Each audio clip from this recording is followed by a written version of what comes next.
Good morning, children. So glad that you could join me this morning for our Sunday school lesson. Today we're going to talk about Joshua, the son of Nun.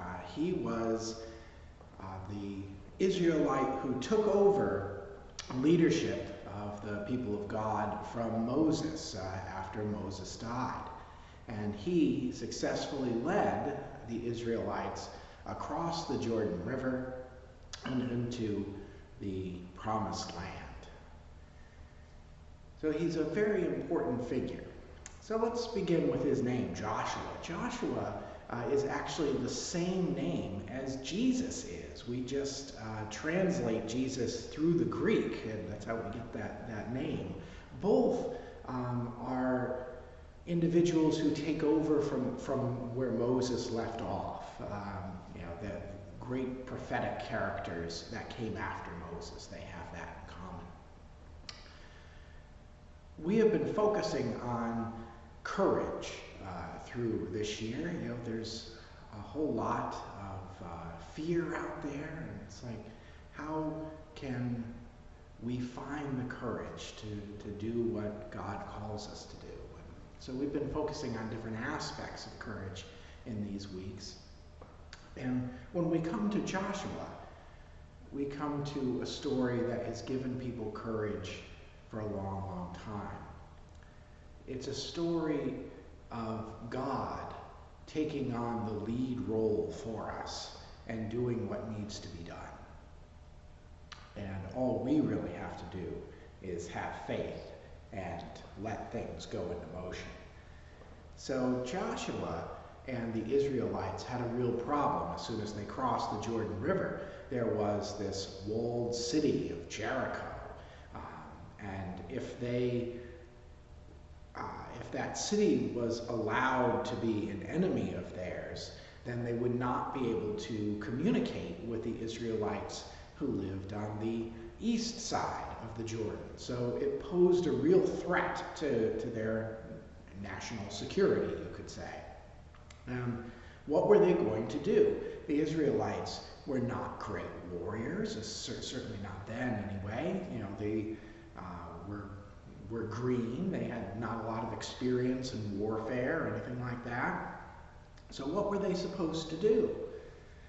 And many of them were very afraid that they were just going to be slaughtered. But that isn't what happened. And God made sure that they were well protected. And God came up with this plan for Joshua, that he was to process around the city of Jericho every day for 7 days, and on the seventh day, doing it 7 times. That all sounds like an odd battle strategy, but that is what they did. They went around the city, blowing their horns the whole time. Round and round they would go, and then they would take a break. And the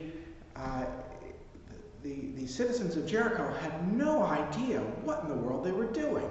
They must have fired off some arrows but got tired after a while of seeing they were getting no closer. They just circled around every day. They would circle around and blow their horns as loud as they possibly could. All very strange behavior.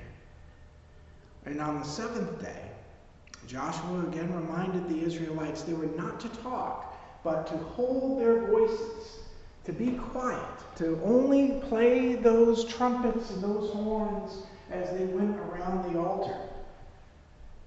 And as they went around 7 times, on the end of that 7th time, they blew the horns as loud as they could, and they shouted all of their voices together, "Ah!" And the walls came tumbling down. So God knew that there was no way the Israelites would be able to survive an attack on a walled city like that. So God took care of the problem. And no, we can't expect God to just solve all of our problems for us. But we as people of faith have to say that certain things are out of our control, and we just have to ask God for help. And hopefully we have the faith, we'll see those things happen. And they happened for Joshua. Joshua and the people of God were able to settle into the land of Canaan as was promised them. And the city of Jericho did not stand in their way as a constant threat to them. And it was all done because of this kind of crazy scenario where they had to do this really religious act of a procession around the city and then a great shout. This story has inspired many people, and perhaps you've heard the famous spiritual Joshua fought the Battle of Jericho. Well, that was actually written by black American slaves who thought that they were in a very similar situation that Joshua found himself in. That they were in a situation that they could not fix on their own. They needed help from God. And they received that help. So we who now find ourselves facing so many challenges ask God for similar help. Now, we can't do it on our own. So God, please be with us, and we will do our best to fear not. In Jesus' name I pray.